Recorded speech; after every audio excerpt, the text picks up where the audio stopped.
Hey guys, it's Marc Bruin from simplifyinglife.com.au. Today I'd like to share a little bit about mindfulness and what it entails, or more specifically, a certain part of mindfulness. And it's an interesting topic. I've been deliberating about it myself for quite some time. It's the topic of self. I'll be doing loads of videos on mindfulness over time, and I'll probably collect them and put them all together under a single banner. You know what? One of the principles of mindfulness in the traditional way, and I have to say I don't like really the buzzword kind of thing that it's mindfulness has become. Everything is mindfulness now. Mindful cooking and mindful walking and mindful eating.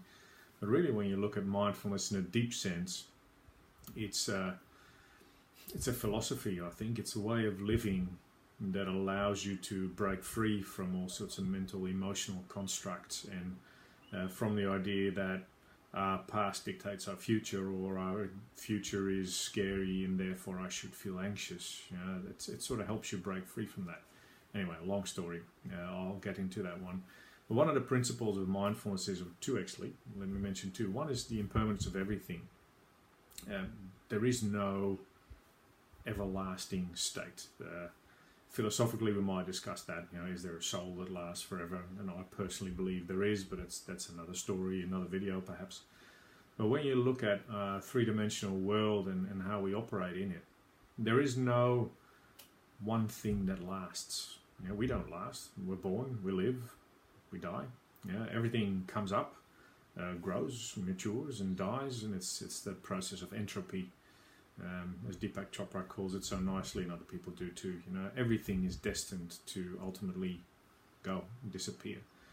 So this impermanence of everything also counts for our thoughts and for our emotions. Even good feelings don't last. You know, bad feelings don't last either, which can actually be really liberating. But the other principle of mindfulness that I want to hook in with this one is there's a lot to be said about impermanence, and I'll get to that at some stage. But what hooks in with impermanence is that there is no everlasting, always enduring self either. You know, there is no Marc, there is no me. You know, what is that? And it's a really hard concept for many people to understand, that there is no enduring self with a capital, well, not with a capital S, with a capital S maybe, or with a lowercase s. There is no person. I'm constantly changing. You know, you can say, well, you know, you got history. And sure, yeah, I got history, you know, and I got potential future. I hope I wake up tomorrow morning. But who is that? I don't know. Who is that? You know, when I look at pictures of when I was young and had more hair, is that me? Or is that a picture of who I was then? You know, so is that a self? And it's a really interesting topic though, and I know this video is a little bit more philosophical, but it comes, we actually put it on the table and look at it when I work with clients a lot, because a lot of people that come in with depression, anxiety, or a lack of sense of self, or low self-worth or self-confidence, they talk about this as if there is someone that's them, you know, that is experiencing lack of something, confidence or worth or whatever it is, esteem. But when you look at it, what is you? What is me? You know, am I my fingers? Am I my eyes? Am I my face? Am I my little stubble that I didn't shave for a couple of days? Am I my hair or lack thereof? Am I my thoughts? Am I my thoughts? Am I my emotions? Am I my behaviors?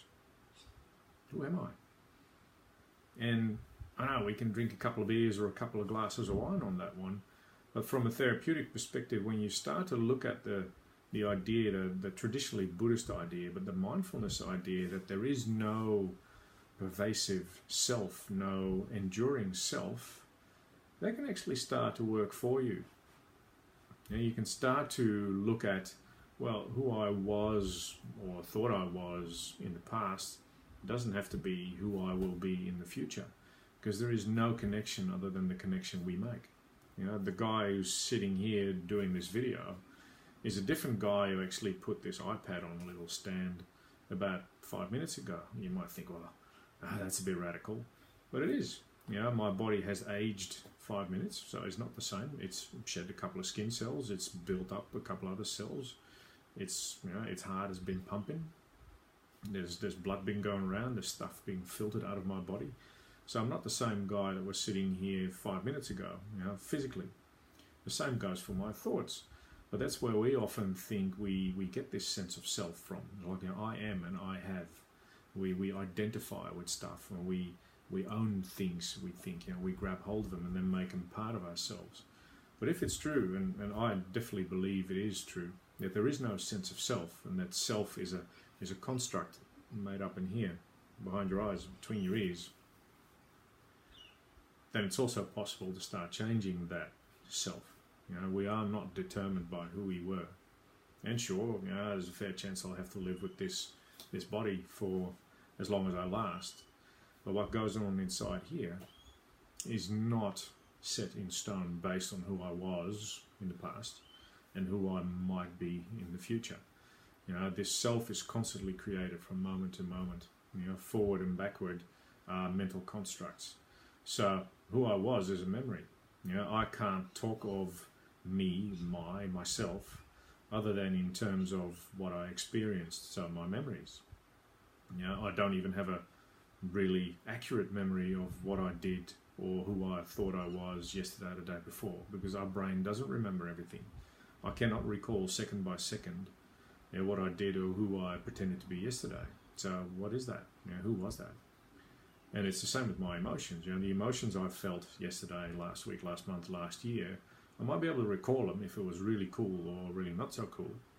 But it's really a memory. And memories fade. In neurolinguistic programming, they talk about deletion, distortion, and generalization. So we leave parts of the memories out. Deletion. We change part of our history.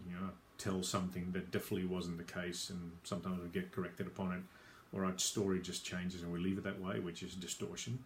And generalization, because we cannot talk in specifics anymore. We just make sweeping generalizing remarks. Oh yeah, that was great. How great was it? Well, it was great. Can't remember much of it, but it was awesome. And the same goes for our future. We can come up with all sorts of ideas about how our future is going to pan out, but really we don't have a clue. It's all a mental construct. And neuroscience has sort of given us an idea that our middle prefrontal cortex, which is behind here somewhere, is what gives us a sense of self. It's the brain activity there that gives us a sense of self. It's called the default mode network that resides in there. It's a bit more specific than that, but that's what it boils down to. And that creates a sense of self, but really our brain is always in action and creates a different sense of selves all the time. Now, how's this relevant? You might think, well, yeah, nice talking, Mark, but how's this going to help me? Well, generally people with anxiety, depression, stress, mental illnesses, mental ill health, have something going on where they think that they are suffering from something based on their past story and based on their future woes or future potential. But it's all a construct. So if we can deconstruct that story and reconstruct another one and actually construct maybe a story that was never constructed yet, you can actually start to change your self, because your self is not determined by who you were or what you thought you were or who you think you might be down the track. It's all based on what happens moment to moment to moment to moment to moment, knowing that everything is impermanent and everything is always in flux. And it's one of the hardest concepts to understand, but just start thinking about it. That if there is no sense of self and there is no permanent state in general, but therefore also not of you, there is no permanent you, then you can be whoever you want to be, as long as you can start working on your thoughts and your feelings and everything that comes with it. Think about that one, and I think that's the message for this video. Start thinking about the fact that you, again, can be anyone you want to be, because there is no set you. So you might as well start thinking about how you would like things to be and change them. And that will have to be in thoughts, in emotions, and in behaviors. And that's where mindfulness, my type of mindfulness, not the buzzwordy type mindfulness, but deep mindfulness meditation and mindfulness practice comes in. But you can be deconstructed, reconstructed, or constructed from scratch. Think about that one. And I look forward to your comments. Let me know. You know where to find me. Find me on Facebook, email, wherever. Signing off, and look forward to hearing from you.